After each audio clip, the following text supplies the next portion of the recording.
El segador de Terry Pratchett, parte 3. En Wendell Pools había exactamente todo lo que por lógica puede caber dentro de un cuerpo, y él maniobraba con cautela ese cuerpo por los pasillos. Esto no me lo esperaba, iba pensando. Esto no me lo merezco. Aquí ha habido un error. Sintió una brisa fresca en el rostro y comprendió que había salido al aire libre. Ante él se alzaban las puertas de la verja de la universidad, cerradas a cal y canto. De pronto, Wendell sintió un agudo ataque de claustrofobia. Había aguardado durante años el momento de su muerte, y ahora que estaba muerto se encontraba encerrado en aquel mausoleo lleno de ancianos idiotas. Cuando lo que él había esperado era pasarse el resto de su vida estando muerto, pues bueno, lo primero que pensaba hacer era salir de allí y acabar debidamente consigo mismo. Buenas noches, señor Punz. Se dio la media vuelta muy despacio y vio la figura menuda de Modo,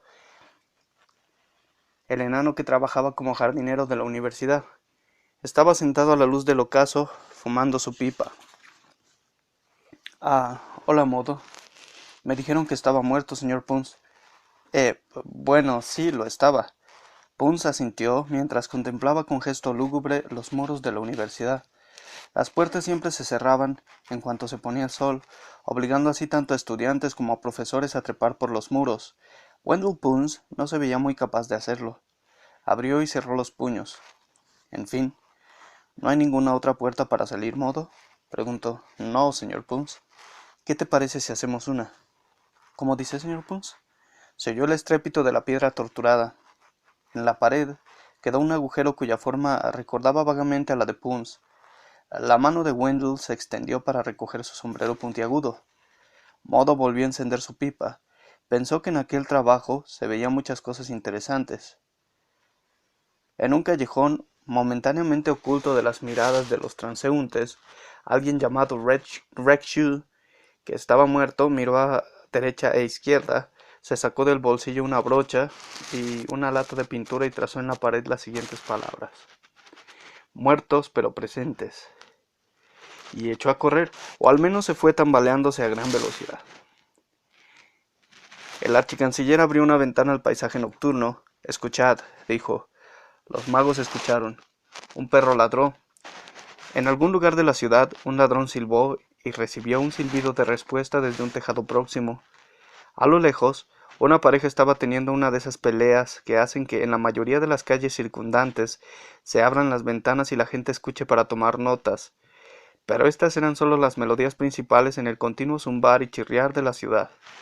Ankh-Morpork ronroneaba a través de la noche en dirección al amanecer, como un gigantesco ser vivo, aunque por supuesto esto no era más que una metáfora.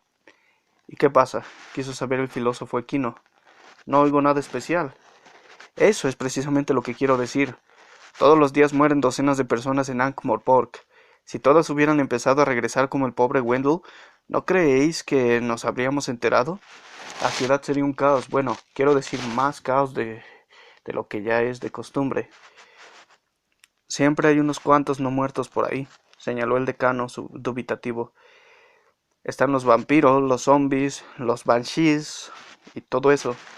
Sí, pero son no muertos, más naturales, replicó el archicanciller. Saben cómo comportarse en su situación. Han nacido para eso. Nadie puede nacer para ser uno muerto, señaló el filósofo equino. Asterisco. El puesto de filósofo equino era tan inusual como su nombre indica. En algunos centros docentes es el principal filósofo entre los profesores y también se le llama prefecto mayor. En otros se dedica a cuidar de los caballos. En la Universidad Invisible el filósofo equino era un filósofo que parecía un caballo y así conseguía unificar ambas definiciones. Me refiero a que es algo tradicional, bufó el archicanciller.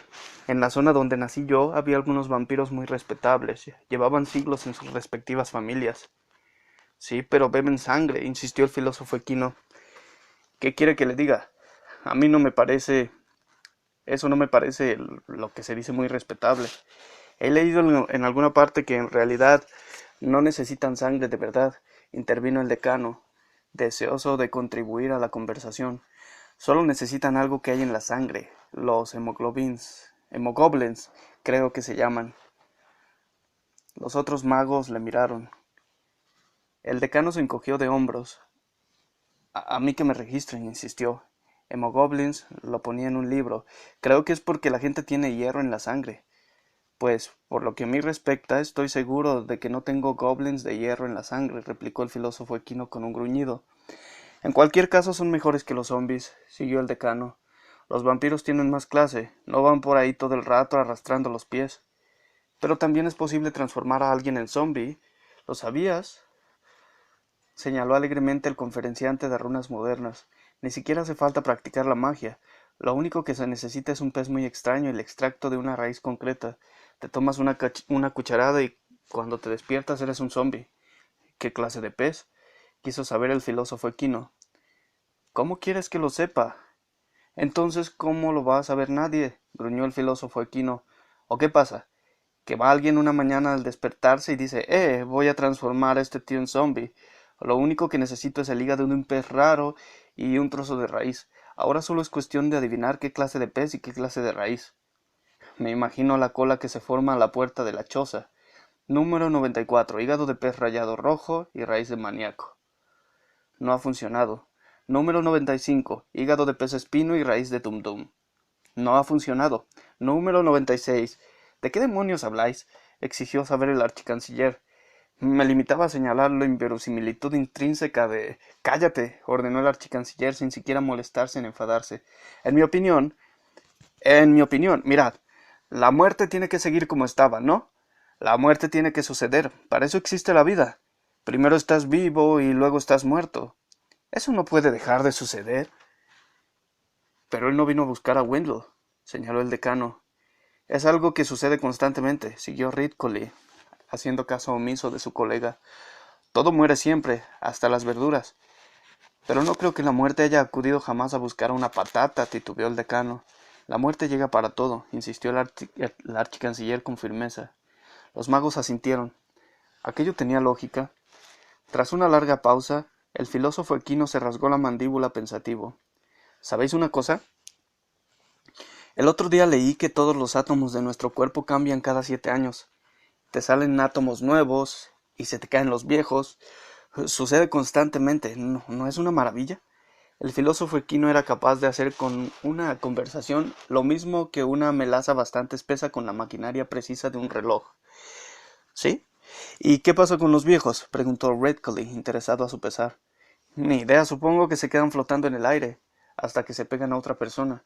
El archicanciller pareció ofenderse. ¿Cómo? ¿Y eso les pasa hasta a los magos? Oh, sí, a todo el mundo. Es parte del milagro de la existencia. ¿De veras? Pues a mí me parece muy poco higiénico, replicó Redcully. Oye, ¿y no hay manera de impedirlo? No, me parece que no, titubeó el filósofo equino. Creo que no debemos ir por ahí impidiendo los milagros de la existencia. Pero es que eso significa que todo está hecho de otra cosa, exclamó el archicanciller. Sí, ¿no es increíble? Es repugnante, verdaderamente repugnante, replicó Redcully con tono seco.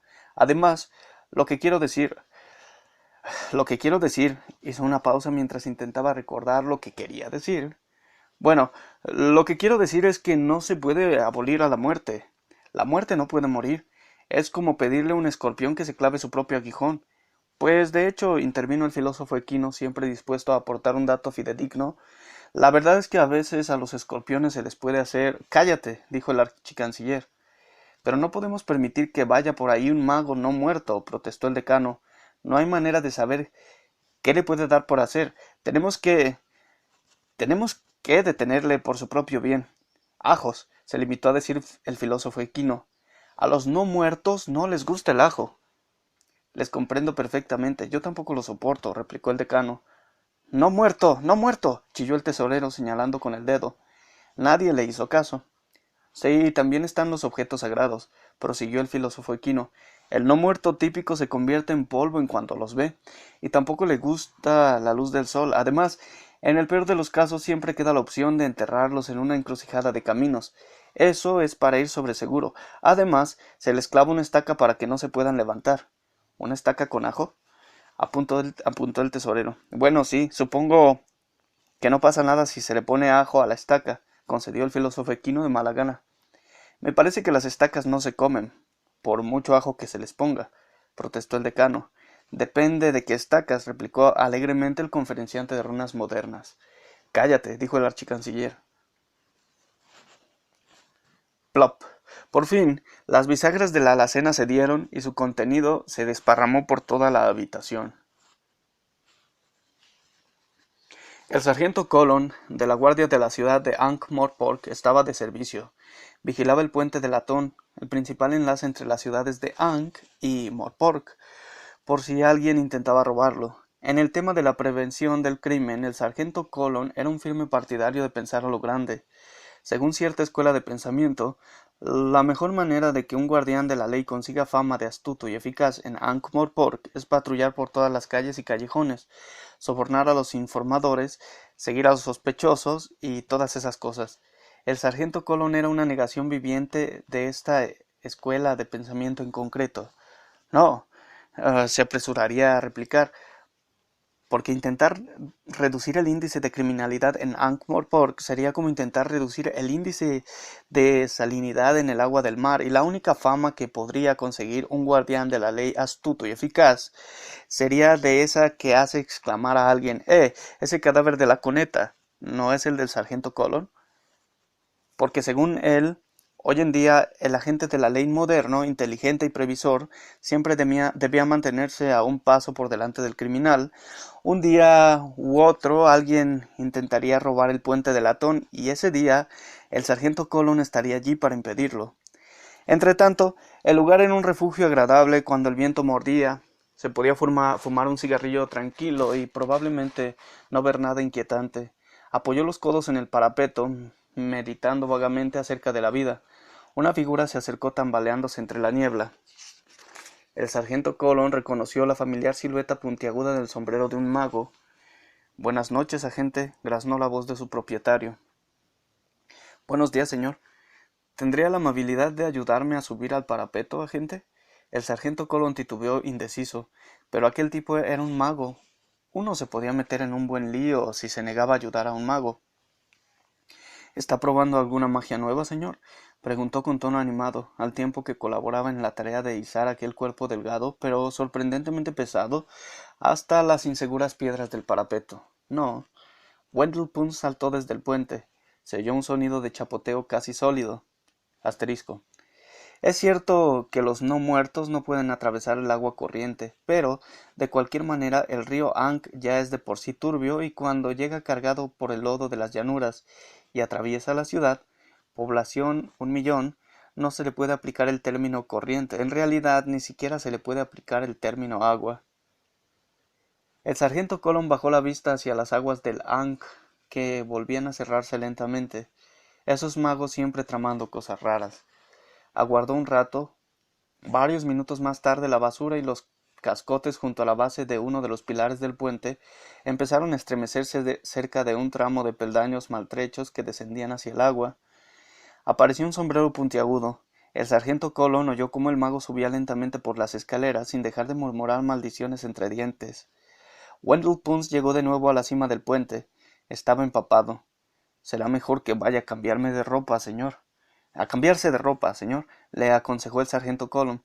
«Si va por ahí así puede coger un resfriado de muerte». «Ja. Yo en su lugar me iría a poner los pies cerca de la chimenea». «Ja». El sargento Colon miró fijamente a Wendell Punch, que empezaba a tener un charco privado. «¿Estaba probando alguna magia subacuática especial, señor?», aventuró. «No exactamente, agente. Siempre he querido saber cómo se está bajo el agua. ¿Qué hay ahí? Y todo eso», insistió el sargento Colon, tratando de hacerlo hablar. «Los misterios de las profundidades, criaturas extrañas y maravillosas. Cuando era pequeño mi madre me contó un cuento sobre un niño que se transformó en sirena. Bueno, en sirena no, en sireno. Y tuvo un montón de aventuras bajo el...». Su voz se apagó bajo la mirada estremecedora de Wendell Punch. «Es muy aburrido», dijo Wendell. Se dio media vuelta y se alejó con paso inseguro entre la niebla. «Muy, muy aburrido. No puede ser más aburrido». El sargento Colon quedó a solas de nuevo. Encendió un cigarrillo con manos temblorosas y echó a andar apresuradamente hacia los cuarteles de la guardia. Esa cara iba diciendo para sus adentros, y esos ojos, Esos ojos como, ¿cómo se llama el jodido enano ese que tiene la delicatessen en la calle Cable? Sargento. Colon se detuvo en seco. Luego, lentamente se atrevió a bajar la vista. Un rostro lo miraba desde el nivel del suelo. Cuando consiguió recuperarse del susto, distinguió los rasgos afilados del "y voy a la ruina" escurridizo, el argumento andante y parlante del mundodisco en favor de la teoría de que la humanidad desciende de alguna especie de roedores. YVALR, escurridizo, solía definirse a sí mismo como aventurero comercial. Todos los demás le definían como un buhonero itinerante cuyos planes para conseguir dinero siempre fracasaban por culpa de algún defecto minúsculo pero vital, como por ejemplo intentar vender cosas que no eran suyas, o que no funcionaban, o que en algunas ocasiones ni siquiera existían. Todo el mundo sabe que el oro de las hadas se evapora al amanecer, pero comparado con algunas de las mercancías de ruina, era una losa de cemento reforzado. El vendedor se encontraba de pie junto a la base de unas escaleras que bajaban hacia uno de los innumerables sótanos y bodegas de Ankh-Morpork. «Hola, ruina. ¿Te importa bajar un momento, Fred? Me vendría bien un poco de asesoramiento legal. ¿Tienes algún problema?» Escurridizo se rascó la nariz. «Bueno, Fred, ¿es un crimen que te den algo? Sin que lo sepas, quiero decir. ¿Es que alguien te ha dado algo, ruina?» Ruina sacudió la cabeza. «No lo sé. Sabes que guardo mercancías aquí abajo, ¿verdad?», dijo. «Sí».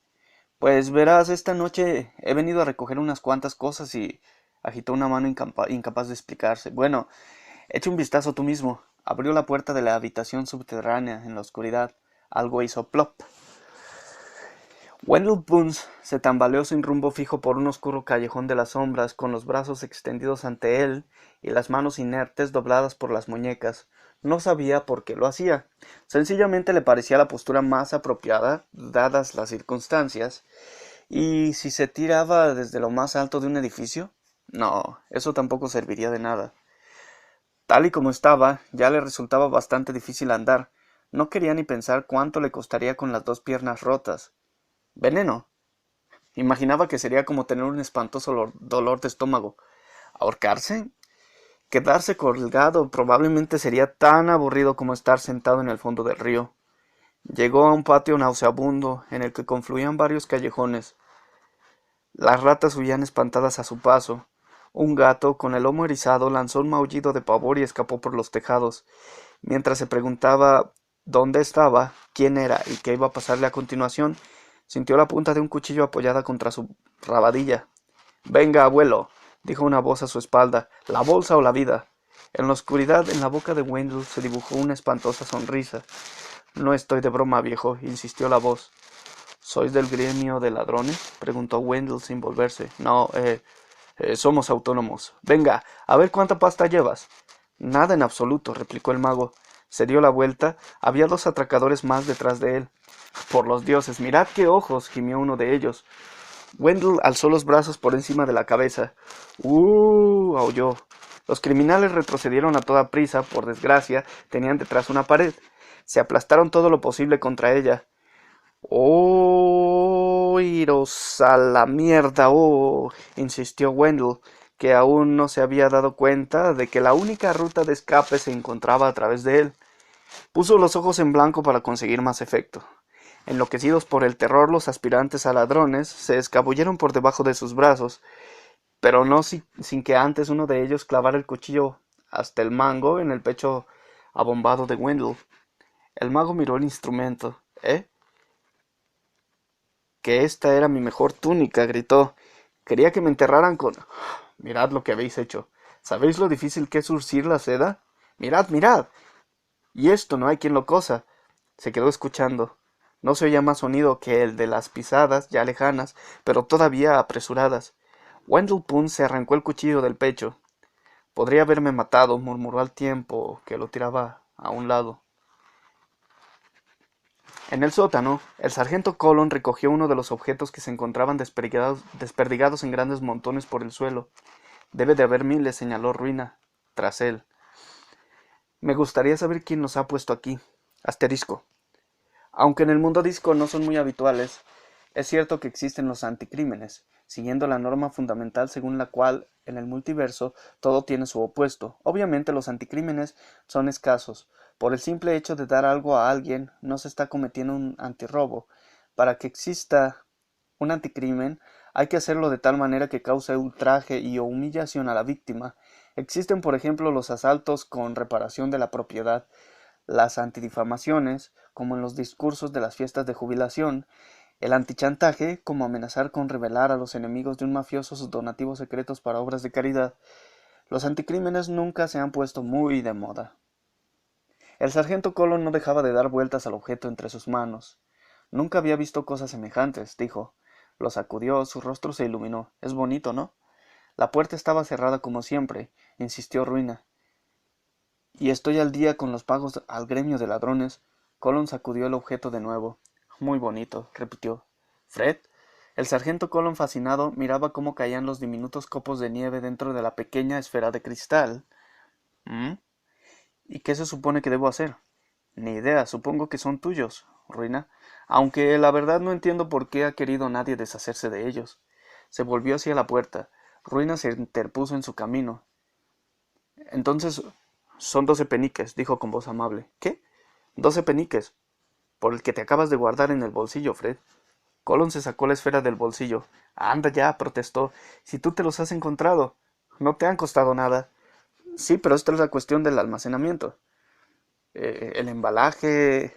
2 peniques, replicó Colon a la desesperada. 10 peniques.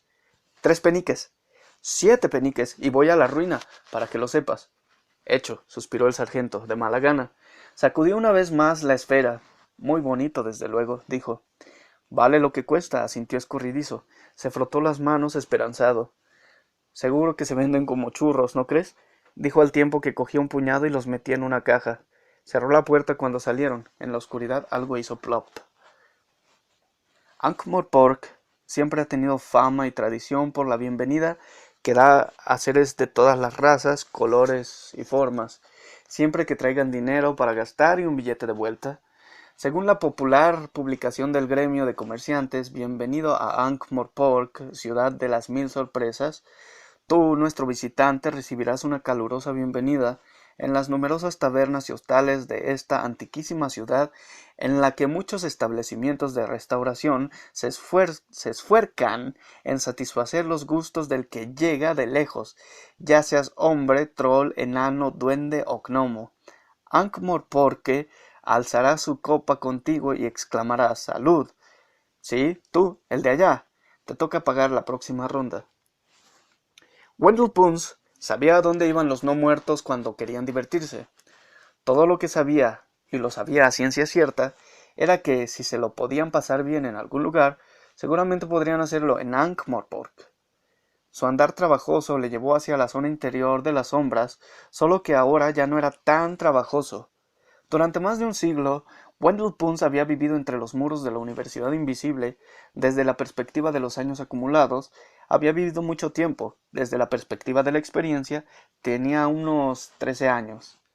En aquellos momentos estaba viendo, oyendo y oliendo cosas que no había visto, oído ni olido jamás. Las sombras era la zona más antigua de la ciudad. Si se pudiera hacer una especie de mapa en relieve de la pecaminosidad, la maldad y la inmoralidad generalizada, como esas representaciones del campo gravitatorio en torno a un agujero negro, entonces incluso Ankh-Morpork, las sombras estarían representadas por una columna. De hecho, las sombras se asemejaban notablemente al fenómeno astronómico antes mencionado.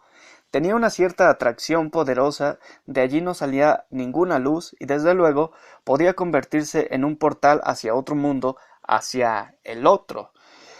Las sombras eran una ciudad dentro de la ciudad. Las calles estaban abarrotadas de gente, figuras encubiertas, casi ocultas bajo sus capotes, pasaban sigilosamente junto a él. Por el hueco de escaleras que se hundían en el suelo, se elevaba una música extraña y también le llegaban olores pronunciados, excitantes. Punz pasó junto a tiendas de comida para duendes y vio bares de enanos de los que salían los sonidos para las canciones y las peleas, dos actividades que los enanos generalmente practicaban al mismo tiempo, y también había trolls que se movían entre las multitudes como, bueno, como gente enorme moviéndose entre gente pequeña, y no caminaban tambaleándose. Hasta entonces Wendell solo había visto trolls en las zonas más selectas de la ciudad. Asterisco. O sea, en cualquier zona que no fuera las sombras, donde se movían con exagerada cautela por si accidentalmente aporreaban a alguien hasta matarlo y luego se lo comían. En las sombras caminaban a zancadas con las cabezas bien altas, tanto que casi les sobresalían por encima de las paletillas. Wendell Punz se movía entre la multitud como una bola mal lanzada en una máquina de millón. Aquí, una ráfaga de humo estruendoso procedente de un bar le lanzaba de vuelta a la calle. Allá, un portal discreto que prometía placeres inusuales y prohibidos le atraía como un imán. En la vida de Wendell Punz no había habido demasiados placeres, ni siquiera de los usuales y permitidos. En una puerta iluminada por una luz rosada, algunos dibujos esquemáticos le dejaron todavía más desconcertado, pero con unas ganas increíbles de aprender pronto. Dio vueltas y más vueltas por la zona, agradablemente atónito. ¡Qué lugar! A tan solo 10 minutos andando o 15 minutos tambaleándose de la universidad. Y él ni siquiera había sabido que existía. ¡Cuánta gente! ¡Cuánto ruido! ¡Cuánta vida! Algunas personas de diferentes formas y especies tropezaron con él. Una o dos empezaron a decir algo, pero cerraron las bocas a toda velocidad y se alejaron precipitadamente. Todos iban pensando, sus ojos, como taladros. Y entonces, una voz se dirigió a él desde la penumbra de un edificio. «Hola, machote. ¿Quieres pasarlo bien?» «Oh, sí», respondió Wendell Punz embriagado ante tantas maravillas. «Oh, sí, sí». Se dio media vuelta. «Mierda». Se oyó el ruido de unas pisadas que se alejaban apresuradamente por un callejón. Wendell se quedó mustio. Obviamente, la vida solo era para los vivos. Quizá lo de volver a su cuerpo había sido un error. Qué equivocado había estado al pensar lo contrario. Se dio la vuelta, y sin apenas preocuparse por mantener el ritmo de los latidos de su corazón, echó a andar de vuelta a la universidad. Wendell recorrió con pasos cansados el patio cuadrangular hasta llegar a la gran sala. Tenía que hablar con el archicanciller. Él sabría qué hacer. «Ahí está, es él. ¡Atrapadle!». El tren de pensamiento de Wendell se despeñó por un acantilado. Miró a su alrededor contemplando los 5 rostros congestionados, preocupados y por encima de todo conocidos. «Ah, hola, decano», dijo con un suspiro de tristeza. «Vaya, también está aquí el filósofo Quino. Ah, y el archicanciller. Esto es... Cogedle del brazo, no le miréis a los ojos. Cogedle el otro brazo. Esto es por tu propio bien, Wendell. No es Wendell, es una criatura de la noche. Os aseguro que... ¿Ya le habéis cogido las piernas? Cogedle la pierna, cogedle la otra pierna. ¿Ya le habéis cogido todo?», rugió el archicanciller con voz de trueno. Los magos asintieron. Mostrom Redcliffe rebuscó entre los gigantescos pliegues de su túnica. «Muy bien, demonio con forma humana», aulló. «¿Qué te parece esto, eh?» «Ajá». Wendell entrecerró los ojos para observar el pequeño objeto que el archicanciller blandía bajo su nariz con gesto triunfal. «Bueno, empezó tímidamente. «Pues parece... Sí, sí, el olor es muy claro, ¿verdad?» «Sí, sin duda. Decididamente se trata de Allium sativum, ajo común doméstico. ¿Es eso?» Los magos se le quedaron mirando. Luego contemplaron el pequeño diente blanco. Luego miraron de nuevo a Wendell. «He acertado, ¿verdad?», asintió el anciano, al tiempo que trataba de sonreír. Titubeó el archicanciller. «Sí, sí, has acertado». Redcliffe trató de pensar en algo que añadir. «Bien hecho», dijo al final. «Gracias por intentarlo», suspiró Wendell. «No creáis, os lo agradezco de verdad». Dio un paso hacia adelante. Tanto habría dado que los magos intentaran detener el avance de un glaciar. «Ahora voy a tumbarme un rato», dijo. «Ha sido un día muy largo». Echó a andar con pasos tambaleantes hacia el interior del edificio. Avanzó por los pasillos hasta llegar a su habitación. Al parecer, alguien había trasladado sus cosas a ella, pero Wendell solucionó el asunto por el sencillo sistema de cogerlo todo en una brazada y tirarlo al pasillo sin contemplaciones. Luego se tendió en la cama. Dormir. Bueno, estaba cansado. Para empezar no era mala cosa, pero dormir implicaba dejar de controlar su cuerpo, y aún no estaba seguro de que todos sus sistemas funcionaran bien del todo. Además, en el fondo tenía que dormir. ¿Tenía? Al fin y al cabo, estaba muerto. Se suponía que eso era como estar dormido, solo que más. Todo el mundo decía que morir era como echarse a dormir, aunque por supuesto si uno no tenía cuidado, se le empezaba a pudrir la carne y se le caía. Y también lo asaltó otra duda. ¿Qué tenía que hacer uno cuando dormía? Soñar, por ejemplo, y eso estaba relacionado con lo de filtrar los recuerdos del día o algo por el estilo, pero ¿cómo se hacía? Se quedó mirando el techo. Nunca me imaginé que estar muerto diera tantos problemas, dijo en voz alta. Tras un rato, un chirrido ligero pero insistente le hizo girar la cabeza. Encima de la chimenea había una palmatoria ornamental que estaba fijada a la pared con una abrazadera. Era una parte del mobiliario tan familiar que Wendell no la veía de verdad desde hacía 50 años. Se estaba desatornillando de la pared. Giraba lentamente dejando escapar un gemido metálico en cada vuelta. Tras una docena de giros, se terminó de desprender y cayó tintineando al suelo. Los fenómenos inexplicables en sí no eran cosa rara en el mundo disco. Asterisco.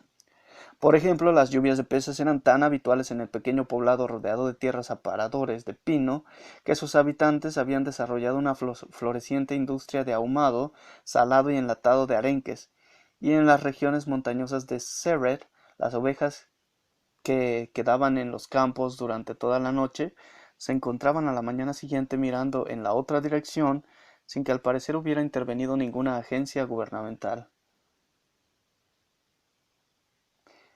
Pero por lo general solían tener un objetivo más concreto, o al menos resultaban más interesantes que aquello. No había más objetos que se movieran en la habitación. Wendell se tranquilizó y volvió a concentrarse en organizar sus recuerdos. Allí había cosas de las que se había olvidado por completo. Se oyeron unos susurros apresurados en el exterior y entonces la puerta se abrió de golpe. —¡Cogedle las piernas! ¡Cogedle las piernas! ¡Sujetadle los brazos! Wendell trató de incorporarse en la cama. —Ah, hola a todos —dijo—. ¿Qué pasa? El archicanciller, erguido en toda su altura a los pies del lecho, rebuscó en un saco y extrajo un objeto grande pesado. Lo sostuvo en alto. —¡Ajá! —exclamó. Wendell le miró. —¿Sí? —le alentó. —¡Ajá! —repitió el archicanciller, aunque con algo menos de seguridad. —Es el hacha simbólica de 2 manos que se utiliza en el culto de Io el Ciego —replicó Wendell. El archicanciller se le quedó mirando sin ninguna expresión. Sí —dijo—, muy cierto. La arrojó hacia atrás sin mirar, con lo que casi le cortó la oreja izquierda al decano y volvió a buscar en las profundidades del saco. —¡Ajá! Eso es un bonito ejemplar del diente místico de Ofla, el dios cocodrilo —señaló Wendell. —¡Ajá! Y eso es... A ver, deja que lo vea mejor. Oh, sí. Es una pareja de patos sagrados voladores del culto de Orpor el mal gusto.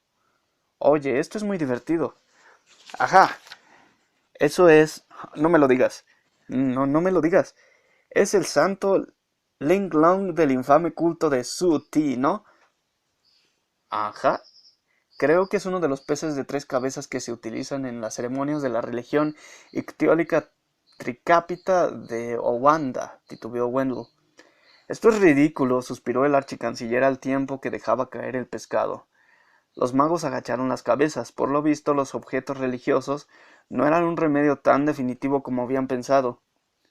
De verdad lamento estar causando tantas molestias, dijo Wendell. De pronto el rostro del decano se animó. —¡Luz del día! —exclamó emocionado—. Eso seguro que lo arregla todo. —¡Corred la cortina! ¡Corred la otra cortina! 1, 2, 3, ¡ya! Wendell parpadeó ante la invasión de luz solar. Los magos contuvieron el aliento. —Lo siento —suspiró el anciano—. Me temo que no sirve de nada. Todos agacharon la cabeza de nuevo. —¿No sientes nada? —lo alentó Redcully. —¿No notas como si te empezaras a convertir en polvo? —insistió el filósofo equino. —Si me quedo mucho tiempo al sol, se me suele pelar la nariz —respondió Wendell a la desesperada—. No sé si eso sirve de gran cosa. Trató de sonreír. Los magos se miraron entre ellos y se encogieron de hombros. —Vámonos —bufó el archicanciller. Salieron de la habitación en manada. Redcully echó a andar tras ellos. Se detuvo junto a la puerta y blandió un dedo en dirección a Wendell. —La verdad, esta actitud tan poco cooperativa no te hace ningún bien —le dijo, y cerró la puerta tras él. Tras unos segundos, los 4 tornillos que sujetaban el picaporte empezaron a girar muy lentamente. Se elevaron por el aire y orbitaron cerca del techo durante un rato, antes de caer. Wendell meditó unos instantes acerca de aquello. Recuerdos. Tenía montones de recuerdos. 130 años de recuerdos. Cuando estaba vivo, no había sido capaz de recordar ni la centésima parte de las cosas que sabía, pero ahora que estaba muerto, ahora que su mente no tenía que ocuparse más que del hilo plateado de sus pensamientos, podía sentir la presencia de cada uno de ellos. Todo lo que había leído, todo lo que había visto, todo lo que había oído, todo, todo estaba allí, pulcramente ordenado en hileras. No había olvidado nada, cada cosa se encontraba en su lugar. 3 fenómenos inexplicables en un solo día. 4, si se contaba el hecho de que él siguiera existiendo. Eso era realmente inexplicable, y había que explicarlo. Bueno, pues tendría que encargarse otro. Ahora eran los otros los que tenían que encargarse de todo. Los magos se agazaparon junto a la puerta de la habitación de Wendell. ¿Lo tenéis todo?, preguntó Redcolly. ¿Por qué no se encargan de hacerlo los criados?, refunfuñó en un susurro el filósofo equino. Esto es denigrante para nosotros. Porque quiero que se haga bien y con dignidad, replicó el archicanciller. Si alguien va a enterrar a un mago en una encrucijada de caminos con una estaca clavada en el corazón, serán sus colegas magos. Al fin y al cabo somos sus amigos. Por cierto, ¿qué es este trasto?, preguntó el decano, que estaba examinando el instrumento que tenía entre las manos. Se llama pala, le explicó el filósofo equino. He visto cómo la utilizan los jardineros. El extremo afilado se clava en la tierra, luego creo que es cuestión de técnica. Redcolly escudriñó a través del ojo de la cerradura. Ya se ha vuelto a tumbar en la cama, informó a sus colegas. Se incorporó, se sacudió el polvo de las rodillas y agarró el picaporte. ¿Preparados?, preguntó. Haced todo lo que yo haga. 1, 2... Modo, el jardinero estaba empujando una carretilla en la que transportaba los recortes de los setos hacia la hoguera que había encendido tras el nuevo edificio de investigación sobre magia de altas energías, cuando una media docena de magos pasaron junto a él a una velocidad que para los magos se podía considerar muy elevada. Llevaban en volandas a Wendell Punch. Sinceramente, archicanciller, le oyó decir Modo, ¿estás seguro de que esto sí funcionará? Tenemos tus intereses en el corazón, replicó Redcolly. No lo dudo, pero pronto volverás a ser el de antes, le garantizó el tesorero. No, no volverá a ser el de antes, sisió el decano. De eso se trata. Oh, sí, claro, pronto dejarás de ser el de antes. De eso se trata, tartamudeó el tesorero al tiempo que doblaban la esquina. Modo cogió de nuevo los barrotes de la carretilla y siguió empujándola pensativo hacia la zona aislada, donde tenía su hoguera encendida, sus montones de estiércol, sus brazadas de mantillo y el pequeño cobertizo donde solía quedarse sentado cuando llovía. En el pasado, había sido ayudante del jardinero de palacio, pero el empleo que tenía ahora era mucho más interesante. Se aprendía mucho de la vida. La sociedad de Ankh-Morpork es una sociedad callejera. Siempre está pasando algo interesante. En aquel momento, el conductor de un carro de 2 caballos cargado de fruta tenía al decano sujeto por el cuello de la túnica del decano, con los pies del decano a 15 centímetros del suelo, y amenazaba con hacer pasar el rostro del decano a través de la nuca del decano.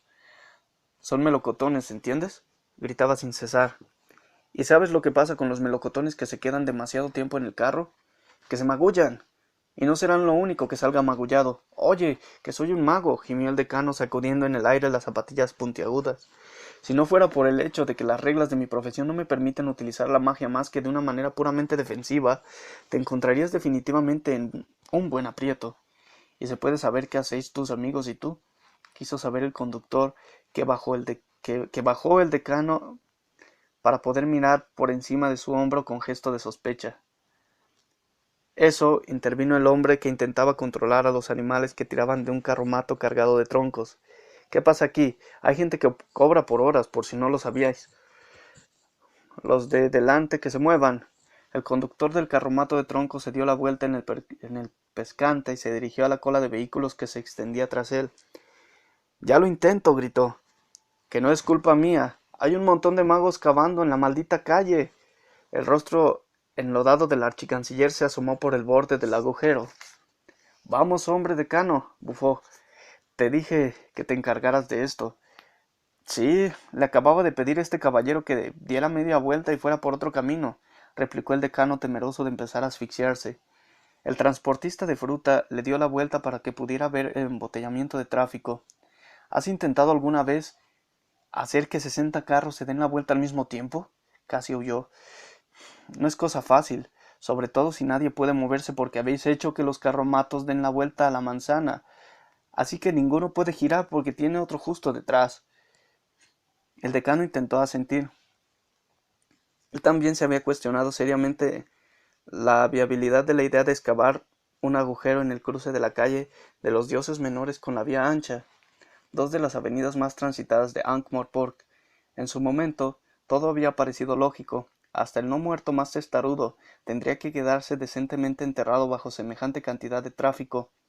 El único problema en el que nadie había reparado era la dificultad de cavar a la hora punta en la confluencia de dos calles tan transitadas.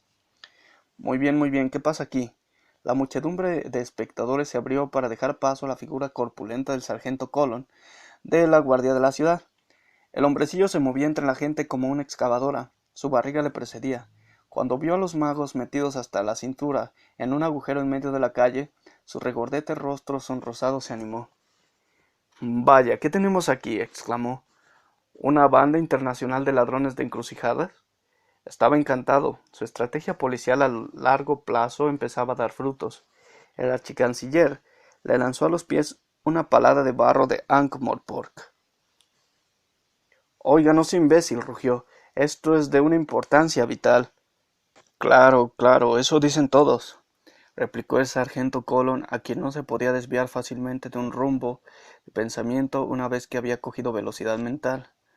Me apuesto lo que sea a que hay cientos de pueblos en lugares paganos como Clash donde se pagaría mucho dinero por una encrucijada tan bonita y prestigiosa como esta, ¿eh?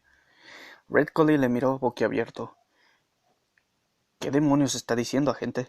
Preguntó con brusquedad. Se señaló el sombrero puntiagudo con gesto de irritación. Es que no me ha oído, somos magos. Estos son cosas de magos. Así que si nos hiciera el favor de desviar el tráfico, estos melocotones se magullan con solo mirarlos, dijo una voz detrás del sargento Colon. Esos viejos imbéciles nos tienen aquí retenidos desde hace media hora, intervino un conductor de ganado, que había perdido hacía rato el control sobre los 40 novillos que ahora vagaban sin rumbo fijo por las calles circundantes, y quiero que sean arrestados. El sargento empezaba a darse cuenta de que sin saberlo se había convertido en personaje principal de un drama en el que participaban cientos de hombres, algunos de ellos magos y todos muy furiosos. ¿Se puede saber qué están haciendo? Preguntó con voz débil. ¿A usted qué le parece? Vamos a enterrar a nuestro colega, replicó Redcolly. Los ojos de Colon se clavaron en un ataúd abierto situado a un lado de la calle. Wendell Punce le dirigió un saludo cortés. Pero si no está muerto, ¿verdad?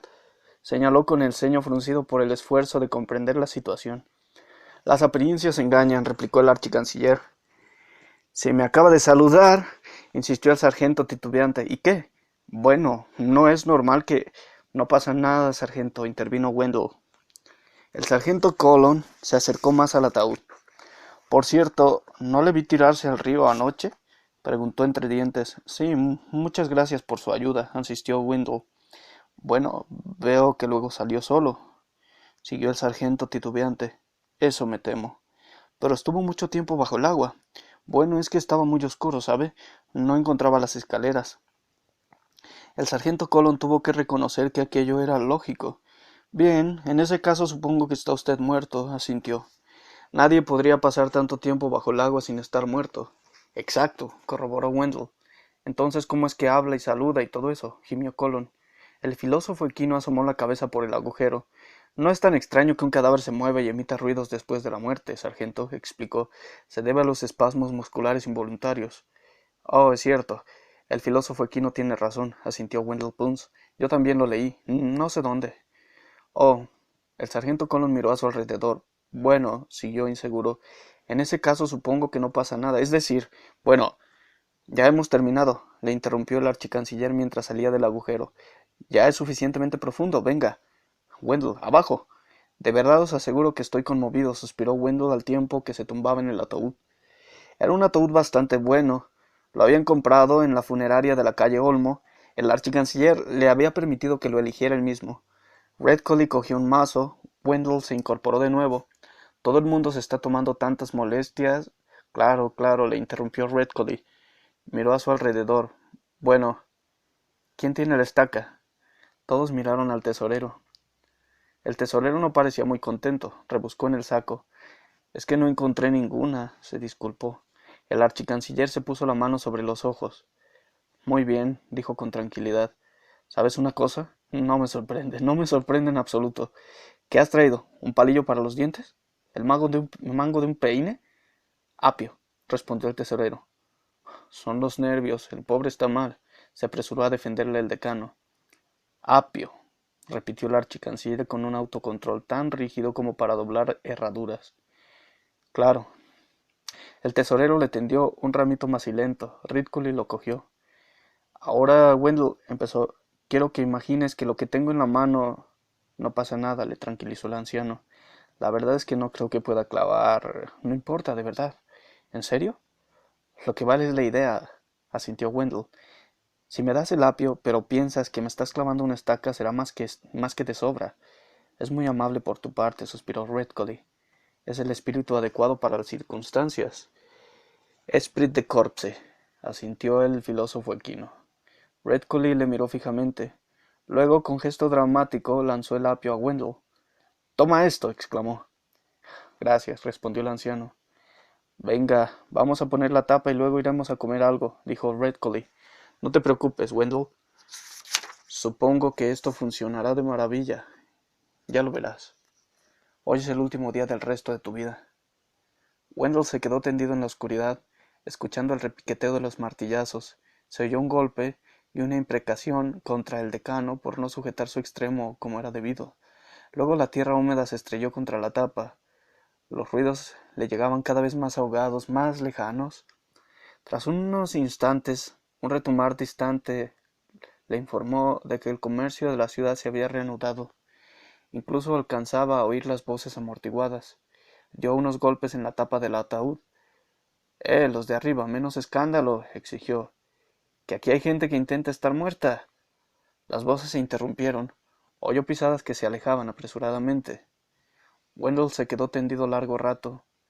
Nunca llegó a saber cuánto. Trató de interrumpir todas sus funciones vitales, pero con eso lo único que conseguía era estar más incómodo.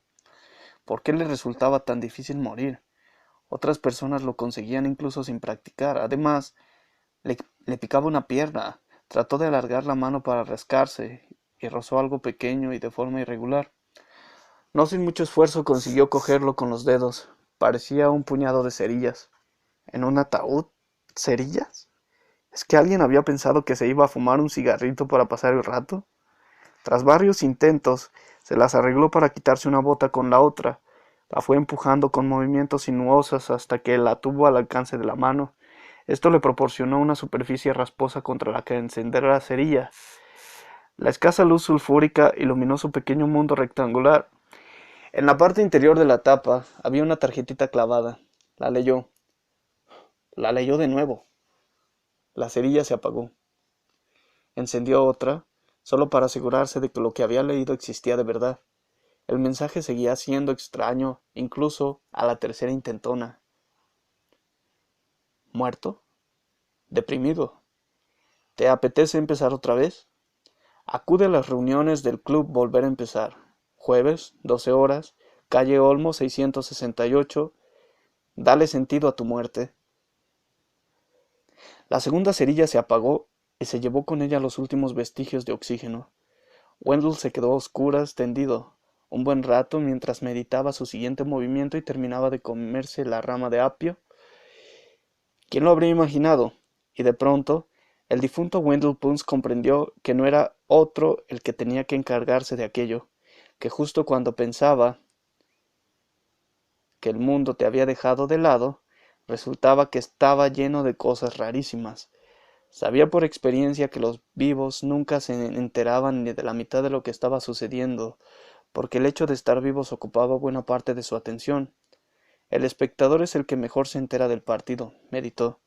Los vivos eran los que no se daban cuenta de que sucedían cosas extrañas y maravillosas, porque la vida estaba demasiado llena de cosas aburridas y mundanas, pero también tenía su parte rara, tenía cosas como tornillos que se desatornillaban solos y pequeños mensajes escritos para los muertos. Tomó la decisión de averiguar qué estaba sucediendo, y después, bueno, si la muerte no iba a él iría a la muerte. Al fin y al cabo tenía sus derechos. Sí, señor. Encabezaría la mayor búsqueda de una persona desaparecida de todos los tiempos. Wendell sonrió en la oscuridad. Desaparecido. Presumiblemente muerte. Hoy era el primer día del resto de su vida. Y Ankh-Morpork se extendía a sus pies, bueno, metafóricamente porque la única vía de salida estaba sobre él. Extendió la mano, tanteó hasta dar con la tarjetita y la arrancó de la tapa, se la metió entre los dientes. Wendell Punz apoyó los pies contra un extremo de la caja, consiguió poner las manos por encima de la cabeza y empujó con todas sus fuerzas. La tierra embarrada de Ankh-Morpork se movió ligeramente. Wendell se detuvo un instante para tomar aliento por la fuerza de la costumbre, pero se dio cuenta de que no tenía sentido. Empujó de nuevo. El extremo del ataúd se astilló. Wendell consiguió aferrarlo y rompió el pino sólido como si fuera papel. Así consiguió un trozo de tabla que habría sido una pala absolutamente inútil para cualquiera que no tuviera la fuerza de un zombi. Se dio la vuelta hasta quedar tendido sobre el estómago, apartó la tierra de los costados con la improvisada pala, la pateó con los pies y así, Wendell Punz se abrió camino para volver a empezar.